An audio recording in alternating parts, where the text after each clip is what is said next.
Good morning my dear friends. स्वागत है आपके अपने चैनल में सौरभ द कंप्यूटर गुरु।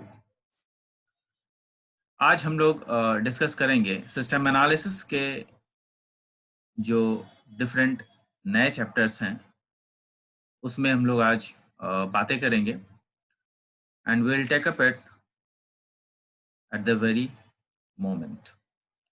हम लोग जो शुरू करने जा रहे हैं उससे पहले मैं आपको बता दूं कि हमने लास्ट वीडियो में जो बातें की थी वो सिस्टम एनालिसिस के बेसिक्स के बारे में हमने बातें की थी, और अब जो हम लोग करने जा रहे हैं वो सबसे पहला ये दर्शाएगा कि आखिर सिस्टम होता क्या है।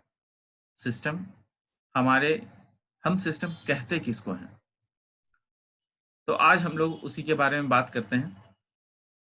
तो स्टार्ट करते हैं हम लोग अपने चैनल में। मैं शुरू करता हूं इंट्रोडक्शन पार्ट, जो कि है यूनिट 1 आपका system analysis and management information system. तो जो सिस्टम है उसको हम लोग किस तरीके से डिफाइन करते हैं, मैंने यहाँ पर आपको स्क्रीन शेयर किया है और इसमें मैंने आपको बताया है कि सिस्टम क्या है। System is a simply set of components that interact to accomplish some purpose. System as a combination of resources or functional unit working together to accomplish a given task. अब यहाँ पर बात समझिएगा, इसमें कहता है तो है कि जो सिस्टम है वो क्या है। तो सिस्टम में हम लोग कहते हैं कि ये एक सिंपल एक ऐसे कंपोनेंट्स हैं, सिस्टम में कुछ ऐसे कंपोनेंट्स सेट ऑफ कंपोनेंट्स लगे होते हैं या सिस्टम सेट ऑफ कंपोनेंट्स से बनता है जो कि इंटरैक्ट करता है हमारे एनवायरनमेंट से। तो सबसे पहले ये जानना होगा कि आखिर सिस्टम के कंपोनेंट्स हैं क्या।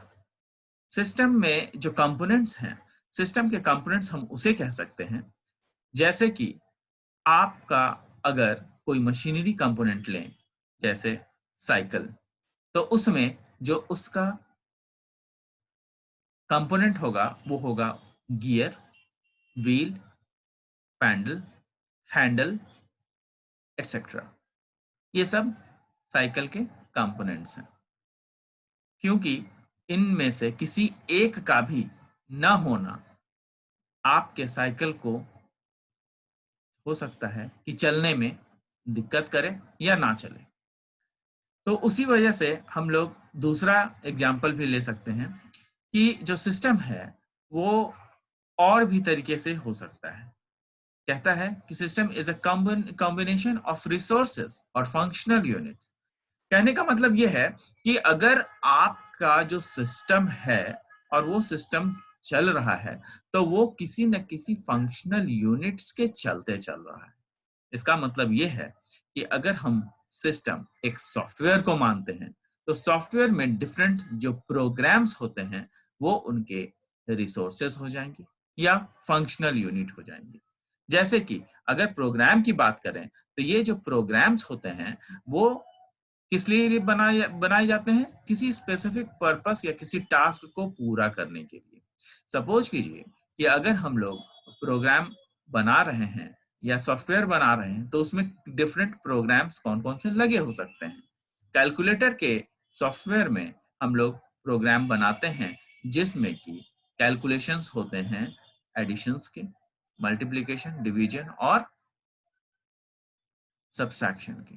तो इस तरीके से उसमें 4 फंक्शनल यूनिट अलग अलग हैं। तो 4 जो फंक्शनल यूनिट है कंबाइन कहाँ किए गए हैं, कैलकुलेटर के अंदर ही कंबाइन किए गए हैं। लेकिन उसको हम लोग बनाते कैसे हैं, सबका अलग अलग प्रोग्राम लिखते हैं। जैसे एडिशन का अलग, सब्सट्रैक्शन का अलग, मल्टीप्लिकेशन का अलग और डिवीजन का अलग। उसी तरीके से अगर हम लोग सिस्टम अगर किसी पर्टिकुलर कंपनी को माने, पर्टिकुलर डिपार्टमेंट को माने, तो उसके अंदर में काम कर रहे जितने भी लोग हैं वो सब उसके फंक्शनल यूनिट कहलाएंगे। एक और चीज कि यहाँ पे जो वर्ड आया है रिसोर्सेज, आप यहाँ पे देख पा रहे होंगे कि जो वर्ड आया है वो है रिसोर्सेज। तो ये रिसोर्सेज क्या है? अब ये रिसोर्सेज को अगर हम लोग ध्यान दें तो रिसोर्सेज किसी भी कंपनी का, किसी भी सिस्टम का जो रिसोर्सेज होते हैं वो सारे के सारे उस पर्टिकुलर सिस्टम के एसेट्स होते हैं। सिस्टम का एसेट्स कहने का मतलब ये है कि उस सिस्टम में जितने भी चीजें, जितने भी कंपोनेंट्स लगे हैं वो सब उसके रिसोर्सेस कहलाएंगे। जैसे एग्जाम्पल में अगर हम लोग साइकिल लें तो साइकिल के जो मशीनरी, डिफरेंट मशीनरी कंपोनेंट्स हैं जैसे गियर, हैंडल, पैडल, ये सब अलग अलग साइकिल के रिसोर्सेस कहलाएंगे और यही उनके फंक्शनल यूनिट भी कहलाएंगे। जबकि अगर सॉफ्टवेयर की बात करें तो कैलकुलेटर के सॉफ्टवेयर में अलग अलग जो प्रोग्राम्स लिखे हैं वो, जैसे एडिशन का, सब्सट्रैक्शन का, मल्टीप्लिकेशन का और डिवीजन का जो प्रोग्राम्स लिखा गया है वो सारे अलग अलग हैं, डिफरेंट हैं और डिफरेंट फंक्शन करते हैं। इसलिए उसको हम लोग क्या बोलेंगे? उसको हम लोग बोलेंगे रिसोर्सेस। वहीं पर अगर हम बात करें एक पर्टिकुलर सिस्टम की, डिपार्टमेंट की, तो उस डिपार्टमेंट के अंदर जो डिपार्टमेंट का हेड होगा वो, उसका एक अलग फंक्शनल यूनिट होगा।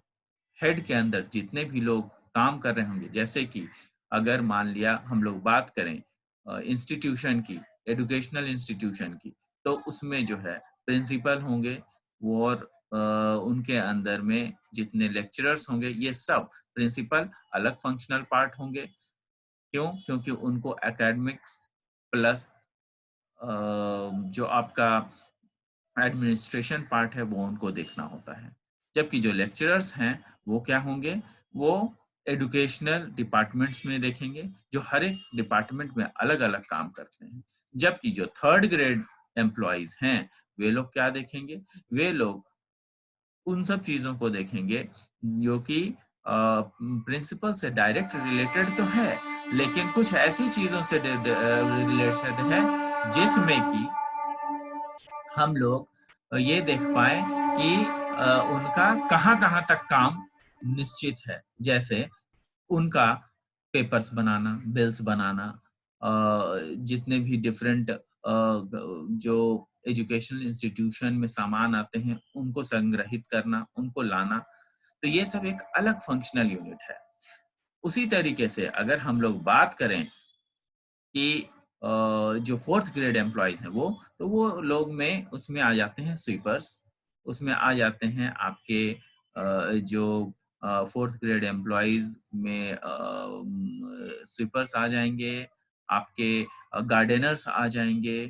तो ऐसे कई सारे लोग होते हैं फोर्थ ग्रेड में जिनके कारण आपका इंस्टीट्यूशन साफ नहीं रह सकता, जिसमें कि बहुत लोग बैठ नहीं पाएंगे। तो सबका अलग अलग फंक्शनल यूनिट है। अब आगे देखिए, उसमें मुझे लगता है कि मैं सिस्टम समझाने में मैं पूरी तरह से समझा पाया हूं आपको। आगे हम लोग देखते हैं कि एग्जाम्पल अगर लें तो उसमें देखिएगा जो प्रोग्राम्स है इसमें क्या लिखा हुआ है? Programs written in different languages are understood by the computer और CPU so as to produce an efficient result. Program बहुत सारे लैंग्वेज में लिखा जा सकता है लेकिन वैसे लैंग्वेजेस जो कंप्यूटर उसको समझ पाए और उसकी और सीपीयू उसको रीड कर पाए, उसको समझ पाए और एक अच्छा रिजल्ट प्रोड्यूस कर सके, तब हम लोग उसको क्या कहते हैं? तभी हम लोग उसको कहते हैं प्रोग्राम। ठीक है, नेक्स्ट हम लोग आगे की ओर बढ़ते हैं। अब इसमें हम लोग देखेंगे कि जो सिस्टम है उसमें और क्या क्या चीजें हो सकती है। एन ऑर्गेनाइजेशन में also be viewed as a system. एक ऑर्गेनाइजेशन भी एक सिस्टम की तरह देखा जा सकता है। वेयर ऑल द एम्प्लॉयज, जो मैंने आपको एग्जाम्पल बताया है वही यहाँ पर मैंने लिखा भी है। Where all the employees are interrelated with each other and also interacts with the employer, जो एम्प्लॉय हैं वो अपने एम्प्लॉयर के साथ इंटरैक्ट करते हैं। कैसे? To make the organisational functional unit, क्योंकि ऑर्गेनाइजेशन को अगर पूरी तरीके से चलाना है तो हमें ये जानना होगा, हमें ये देखना होगा कि ऑर्गेनाइजेशन का पूरा काम कैसे चलेगा। तो इन सब लोगों की मदद से ही वो फंक्शनल यूनिट बन सकता है। अब आइए इसमें देखते हैं, लिखा हुआ है the organisation is also can also interact with their customers to make a complete business system. ऐसे कई सारे ऑर्गेनाइजेशन हैं जिसमें कि कस्टमर के साथ डायरेक्ट डील हम लोग कर सकते हैं। जो ऑर्गेनाइजेशन है वो कस्टमर के साथ डायरेक्ट डील करता है, तो उसको भी जो है हम लोग एक कंप्लीट बिजनेस के रूप में देखेंगे, कंप्लीट बिजनेस सिस्टम के रूप में देखेंगे। क्यों? क्योंकि यहाँ पर जो आपके ऑर्गेनाइजेशन में लोग हैं जी, वो लोग डायरेक्टली कस्टमर के साथ इंटरैक्ट कर सकते हैं। एग्जाम्पल, किसी भी कंपनी में अगर सॉफ्टवेयर की काम हो रहा है, तो उस सॉफ्टवेयर में को बनाने के लिए हम लोग क्या करते हैं, उस सॉफ्टवेयर को बनाने के लिए हम लोग एक टीम लीडर बनाते हैं, और वो टीम लीडर इंटरैक्ट करता है डायरेक्टली क्लाइंट से। क्यों? क्योंकि क्लाइंट अपने सॉफ्टवेयर के बारे में जानना चाहता है कि उसका सॉफ्टवेयर कैसे बनेगा। तो वो जो सॉफ्टवेयर बनेगा वो क्लाइंट हमेशा इंटरैक्ट करता है अपने टीम लीडर से, और वही नहीं, टीम के जितने भी मेंबर्स हैं उससे भी इंटरैक्ट करता है। तो इस तरीके से जो सॉफ्टवेयर सिस्टम है उस कंपनी में जो डिफरेंट काम करने वाले हैं वो कैसे काम करेंगे, सिस्टम के जरिए हम लोग सॉफ्टवेयर में काम करते हैं, और उसमें जितने भी लोग हैं वो डायरेक्टली अपने क्लाइंट के साथ इंटरैक्ट कर सकते हैं, अपनी त्रुटियों को बता सकते हैं, उनके साथ क्या प्रॉब्लम हुई है वो बता सकते हैं। These systems have their information needs. ये जो systems है, इन system का information needs भी होता है। information needs का मतलब ये होता है कि हमेशा जो भी system बनाया गया है वो किसी न किसी information की उनको जरूरत पड़ती है। जैसे अगर हम लोग सॉफ्टवेयर बना रहे हैं तो वो सॉफ्टवेयर कैसा बनना चाहिए, कैसा दिखना चाहिए, उसका फ्रंट क्या होना चाहिए, उसका फ्रंट एंड क्या होना चाहिए, उसका बैक एंड क्या होना चाहिए, ये हमें क्लाइंट अपने सहूलियत के अनुसार बता सकता है कि उसका जो सॉफ्टवेयर बन रहा है वो उसको किस तरीके का चाहिए। तो these are the information which we try to get from the customer और the client. It can be for maintaining record for employees. ये ऐसा भी हो सकता है जो कि हम लोग जिसमें कि हम लोग एम्प्लॉयज का रिकॉर्ड मेंटेन कर सकते हैं, उनके सैलरी को कैलकुलेट कर सकते हैं, उनका सैलरी उस तरीके से कैलकुलेट करना होगा कितनी उन्होंने छुट्टियां ली है, कितनी मेंटेनेंस जो है कंपनी का एक्सपेंसेस उनके ऊपर क्या है, फिर उसके बाद जो कस्टमर हैं उनके एक्सपेक्टेशन और ग्रोथ पर जो एक बंदा है वो कितना खरा उतर पाया है। Keeping a track of leave status, maintaining company expenses, enquiring customer expectations for growth of business और एक्सेट्रा।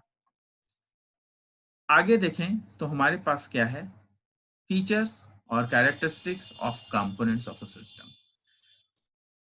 जो हमारे कंपोनेंट्स होते हैं सिस्टम में वो क्या क्या होते हैं। तो सबसे पहला है दोस्तों रिसोर्सेस। रिसोर्सेस, दूसरा है प्रोसीजर्स, तीसरा है डेटा और इंफॉर्मेशन, चौथा है प्रोसेसेस। तो ये रिसोर्सेस हैं क्या, रिसोर्सेस से हम क्या समझते हैं। तो रिसोर्सेस जैसा कि मैंने अभी आपको बताया कि रिसोर्स क्या होता है, जो भी सिस्टम होता है उसके अंदर जो भी चीजें मौजूद होती हैं उस सिस्टम को चलाने के लिए उसको हम लोग रिसोर्सेस कहते हैं। तो यहाँ पे रिसोर्सेस को हमने डिफाइन किया है, every system has certain resource for its existence. Resources can be hardware, software and firmware. Resources क्या हो सकते हैं, एक हार्डवेयर भी हो सकते हैं, सॉफ्टवेयर भी हो सकता है, फर्मवेयर भी हो सकता है। तो जो रिसोर्सेस होते हैं वो किसी भी चीज का पार्ट हो सकते हैं, कहने का मतलब कि जो रिसोर्सेज होते हैं वो उसी के अंदर जो सिस्टम है, उस सिस्टम में जो रिसोर्सेज हो सकते हैं वो हार्डवेयर भी हो सकते हैं, सॉफ्टवेयर भी हो सकते हैं और फर्मवेयर भी हो सकते हैं। Hardware resources may include computer, its peripherals and other devices attached to it. Hardware resources हम लोग किसे कहेंगे? वैसे रिसोर्सेज को हम लोग हार्डवेयर रिसोर्सेज बोलेंगे जो कि मशीनरी कंपोनेंट से बने होते हैं। कंप्यूटर, जैसे कि अगर सॉफ्टवेयर की बात करें तो उसमें कंप्यूटर, उसके जितने भी पेरिफेरल डिवाइसेस हैं, मतलब उनके साथ जो लगे हुए जितने भी डिवाइसेस हैं, वो सारे इसमें कहलाएंगे, वो सारे के सारे हार्डवेयर रिसोर्सेज में कहलाएंगे। जबकि सॉफ्टवेयर क्या होगा? सॉफ्टवेयर वैसे प्रोग्राम्स को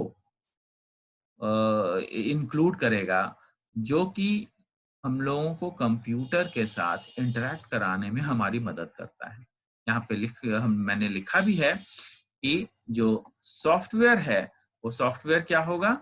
software includes programs running on computer and the firmware includes all the connecting wires. जो फर्मवेयर होता है वो क्या होता है?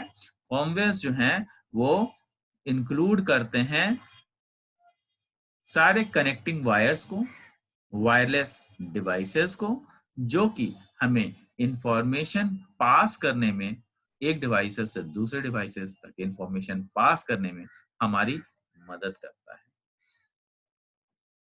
तो स्टूडेंट्स, हम लोग जो है, हम लोगों ने अभी तक ये दिखा कि रिसोर्सेज क्या होते हैं, रिसोर्सेज कहते क्या है, किसको हैं। आगे रिसोर्सेज में मैंने ये भी लिखा है कि these resources are important components of any system. ये जो रिसोर्सेज होते हैं ये किसी भी सिस्टम का बहुत ही इम्पोर्टेंट कंपोनेंट्स हो सकता है। इम्पोर्टेंट कंपोनेंट्स कहने का मतलब कि जो आपका सिस्टम होता है वो सिस्टम का जो पार्ट है ये इम्पोर्टेंट, उसकी इम्पोर्टेंस, उसकी फंक्शनैलिटी जो वो प्रोवाइड कराता है, उन सबको हम लोग इम्पोर्टेंट कंपोनेंट्स कहते हैं। These resources are important components of any system as they are helpful in functioning the system efficiently. क्यों क्यों इंपॉर्टेंट है? क्योंकि वो सिस्टम को रन कराने में हमारी मदद करता है और उस सिस्टम को एफिशिएंटली रन कराने में हमारी मदद करता है। अगर ये कंपोनेंट ना हो तो हो सकता है कि सिस्टम ना चल पाए।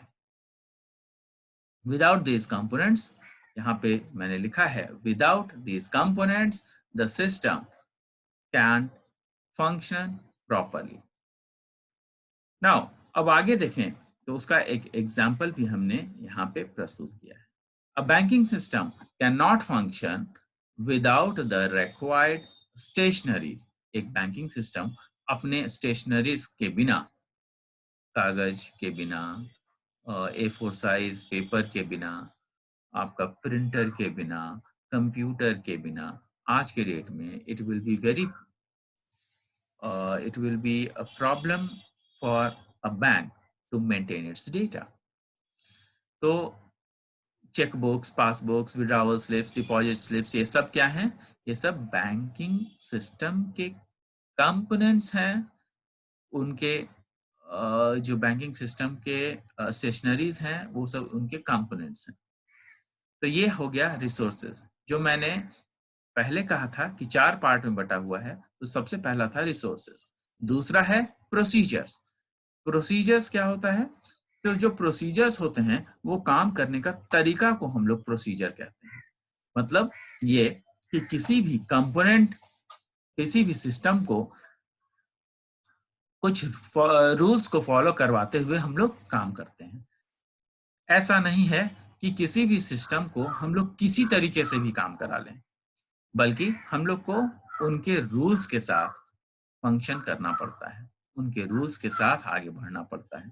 किसी भी सिस्टम को काम कराने के लिए हमेशा हम लोग रूल्स को फॉलो करते हैं, तभी वो सिस्टम सही से काम करता है, वरना उस सिस्टम में त्रुटियां आ जाती हैं। एग्जाम्पल, अगर मैंने पहले भी जो लिया है, मैं हमेशा 3 चीजों का एग्जाम्पल लेता हूं। एक साइकिल का, क्यों? क्योंकि वो एक मशीनरी कंपोनेंट है। दूसरा सॉफ्टवेयर का। क्यों? क्योंकि ये सॉफ्टवेयर जो पार्ट्स हैं वही आपको मेनली पढ़ना है, और सिस्टम एनालिसिस जो है ये कंप्यूटर का क्षेत्र है, कंप्यूटर के क्षेत्र के अंतर्गत आता है। इसलिए जो है हम लोग, मैं सॉफ्टवेयर का भी एग्जांपल देता हूँ। तीसरा, मैं इंस्टीट्यूशन का या किसी ऑर्गेनाइजेशन का इसलिए लेता हूँ ताकि आप लोग किसी भी एग्जाम्पल को अच्छी तरीके से समझ पाएँ। 1-2 एग्जाम्पल में हो सकता है कि किन्हीं लोगों को दिक्कत हो, लेकिन 3-3 एग्जाम्पल से कोई दिक्कत नहीं आने वाली है आपको। तो इसमें जो है, मैं जो प्रोसीजर की बातें कर रहा था, यहाँ पे मैंने एक्सप्लेन किया है, every system functions under the set of rules that governs the system। जैसा कि मैंने अभी आपको बताया कि कोई भी जितने भी सिस्टम होते हैं वो किसी न किसी रूल्स के तहत ही काम करते हैं, और वो जो रूल्स हैं उनको हम लोग किसी न किसी तरीके से काम करवाते हैं उस रूल्स के तहत, और उस रूल्स को हमेशा फॉलो किया जाता है ताकि सिस्टम अच्छे से काम कर सके। These set of rules defines how and when the system has to perform। ये जो set of rules हैं, ये आपका define करते हैं कि कब और कैसे आपका system को perform करना है। वो ये भी define करते हैं, it also defines how and when it has to interact with the environment। ये आपको rules इसलिए होते हैं ताकि जो है आपको ये बता सकें कि जो सिस्टम है वो एनवायरनमेंट में कैसे इंटरैक्ट करेंगे, कब इंटरैक्ट करेंगे, क्यों इंटरैक्ट करेंगे। ये तीनों चीजें बहुत नेसेसरी है। एजुकेशनल इंस्टीट्यूशन की जो मैं एग्जांपल ले रहा था, मैं यहाँ पर भी एजुकेशनल इंस्टीट्यूशन की एग्जांपल लूंगा। जो बच्चे होते हैं उनको एजुकेशनल इंस्टीट्यूशन में जो उनके टीचर हैं, लेक्चरर्स हैं, वो उनको पढ़ाते हैं। पढ़ाने के बाद उनका जो परफॉर्मेंस है वो भी चेक करते हैं। कैसे? उनका एग्जाम लेकर के, या फिर डिफरेंट प्रैक्टिकल एग्जाम्स लेकर के, या फिर और भी तरीके के एग्जाम होते हैं जैसे वाइवा वगैरह। तो ये सब जो है एग्जाम्स इसलिए लिए जाते हैं कि जो स्टूडेंट्स होते हैं उनको परखा जाए कि आखिर जितना भी पढ़ाया गया है उन्होंने कितना समझा है। तो उस चीज को परखने के लिए हम लोग एग्जाम्स लेते हैं, चाहे वो इंटरव्यू के माध्यम से हो, चाहे वो लिखित के माध्यम से हो। तो इसमें क्या होता है कि जब आप देखते होंगे कि किसी भी इंस्टीट्यूट में जब आप पढ़ाते हैं या पढ़ते हैं तो हमेशा वहाँ पे सेमेस्टर सिस्टम चलता है या फिर ईयर वाइज चलता है, first year, second year, third year, या फिर first semester, second semester, third semester, fourth semester, fifth semester और सिक्स सेमेस्टर। तो जो ये सेमेस्टर्स या ईयर हैं, इसमें हर सेमेस्टर में या हर ईयर में डिफरेंट सब्जेक्ट्स की पढ़ाई होती है, और डिफरेंट सब्जेक्ट्स को पढ़ाने के बाद उनका जो स्टूडेंट है उनका मूल्यांकन किया जाता है। इवैल्यूएट करने के बाद हम लोग क्या करते हैं, उन बच्चों को प्रमोट करते हैं एक सेमेस्टर से दूसरे सेमेस्टर में। उससे क्या होता है कि मूल्यांकन से हम लोग ये समझ लेते हैं कि फर्स्ट ईयर की चीजों को या फर्स्ट सेमेस्टर की चीजों को बच्चों ने समझ लिया है, और उसके बाद आगे की ओर हम लोग उनको बढ़ाते हैं, उनको सेकंड सेमेस्टर में भेजते हैं। उसी तरीके से सेकंड से थर्ड, थर्ड से फोर्थ, फोर्थ से फिफ्थ और फिफ्थ से सिक्स सेमेस्टर में। तो जो हम लोगों ने जो प्रोसीजर है वो एकदम बिल्कुल क्लियर है कि जो बच्चे फर्स्ट सेमेस्टर में आएंगे उनको उतने सब्जेक्ट्स पास करने होंगे, और अगर पास कर गए तभी वो सेकंड सेमेस्टर में जा सकते हैं, and this is the rules. तो ये रूल्स के तहत है। अब आप सोचिए कि हमने पहले पहले जब बच्चे आए तो उनको हम सिक्स सेमेस्टर में डाल दें, और जब सिक्स सेमेस्टर में डल जाएं, वो लोग पास करें या ना करें, उसको जो है हम लोग फिर फर्स्ट सेमेस्टर में डालें, तो क्या ये सही रूल होगा? तब सिस्टम फिर गड़बड़ाने लगेगा। System will have a wrong effect. क्यों? क्योंकि जो स्टूडेंट्स हम पैदा कर रहे हैं, जो स्टूडेंट्स एजुकेशनल सिस्टम से उभर कर आ रहे हैं बाहर, वो गलत बाहर आ जाएंगे, क्योंकि हमेशा 6 सेमेस्टर से फर्स्ट सेमेस्टर में नहीं, बल्कि फर्स्ट सेमेस्टर से सेकंड सेमेस्टर में जाया जाता है। तो यही बच्चे जो 6 सेमेस्टर फर्स्ट से सेकंड, सेकंड से थर्ड, थर्ड से फोर्थ, फोर्थ से फिफ्थ और फिफ्थ से सिक्स सेमेस्टर पास करेंगे, वो बाहर जाते हैं और चीजों को जो सीख लेते हैं वो इम्प्लीमेंटेशन कर पाते हैं डिफरेंट कंपनीज में, जॉब्स में, और अपने जो ज्ञान है उसको जो है वो लोग यूटिलाइज कर पाते हैं और भी जगहों पर। तो इससे क्या होता है कि इससे आपका जो सिस्टम है वो सुचारू रूप से चलता है और आपका जो ऑर्गेनाइजेशन है वो भी सही से काम करता है। एग्जाम्पल में, the banking system have their pre defined rules. जो बैंकिंग सिस्टम है उसमें कुछ रूल्स हैं जो डिफाइन कर दिए गए हैं। फॉर प्रोवाइडिंग इंटरेस्ट, जो इंटरेस्ट उनका देना है उसके लिए रूल्स डिफाइन कर दिए गए हैं। कोई भी बैंकिंग अपने हिसाब से इंटरेस्ट नहीं दे सकता है। जो इंटरेस्ट रेट्स हैं वो डिफाइन किए जाते हैं आरबीआई के द्वारा, फिर अपने निजी बैंकिंग के द्वारा, वो सब जो है डिफाइन किए जाते हैं, जिसके चलते कि बैंकिंग सिस्टम चलता है। नेक्स्ट हमारे पास क्या था? डेटा और इंफॉर्मेशन। डेटा और इंफॉर्मेशन क्या होता है? डेटा और इंफॉर्मेशन जो है वो कुछ और नहीं है बल्कि वैसे इंफॉर्मेशंस जो हमें चाहिए सिस्टम को चलाने के लिए, उसी को हम लोग इंफॉर्मेशन कहते हैं। और डेटा मैं पहले से बता चुका हूं, जो पिछली क्लास थी उसमें मैंने डिस्कस किया था कि डेटा क्या होते हैं और इंफॉर्मेशन क्या होते हैं। यहाँ पर डेटा और इंफॉर्मेशन कहने का मतलब ये है कि डेटा जो है, जो रॉ फैक्ट्स होते हैं, उन्हीं से ये इंफॉर्मेशन बनाया गया या इंस्ट्रक्शंस बनाए गए। आगे की ओर हम लोग देखेंगे कि उसमें मैंने लिखा है, every system has its pre defined goals. For achieving the goal and for achieving the goal the system requires certain inputs। मतलब ये है कि ऑब्वियसली जब भी किसी सिस्टम पर हम लोग काम करते हैं या सिस्टम में काम करते हैं तो आपको कुछ ना कुछ इंफॉर्मेशन चाहिए होता है। अगर कंप्यूटर सिस्टम की बात करें तो कंप्यूटर सिस्टम में कंप्यूटर को सिस्टम को काम कराने के लिए हमें क्या करना पड़ता है? हमें उसको इंफॉर्मेशन देना पड़ता है and that is the input. वो जो है, जो इंफॉर्मेशन कंप्यूटर को दिया जाता है वो क्या होता है? वो एक इनपुट का काम करता है, जिससे कि हम लोग उसको कंप्यूटर के जरिए प्रोसेस करवाते हैं और उसके आउटपुट को पाते हैं। जब कंप्यूटर उसको प्रोसेस कर लेता है तब हमें वो आउटपुट देता है। इसका मतलब ये है कि जो सिस्टम है वो पहले इनपुट लेता है, फिर सिस्टम उसको प्रोसेस करता है और फिर तब हमें वो आउटपुट देता है। कैसा आउटपुट देता है? जैसा हमें रिक्वायर्ड आउटपुट चाहिए वैसा ही आउटपुट को वो हमें देता है, जिसके कारण हमारा सिस्टम सुचारू रूप से चल पाता है। तो इसमें मैंने लिखा है, system requires certain inputs which are converted to the required outputs. The main objective of the system is to produce some useful and efficient output। कहते हैं कि जो ऑब्जेक्टिव है, मेन ऑब्जेक्टिव है सिस्टम का क्या, कि जो भी उसको इनपुट दिया जाए वो प्रॉपर एफिशिएंट आउटपुट हमें दे जो कि हमें चाहिए।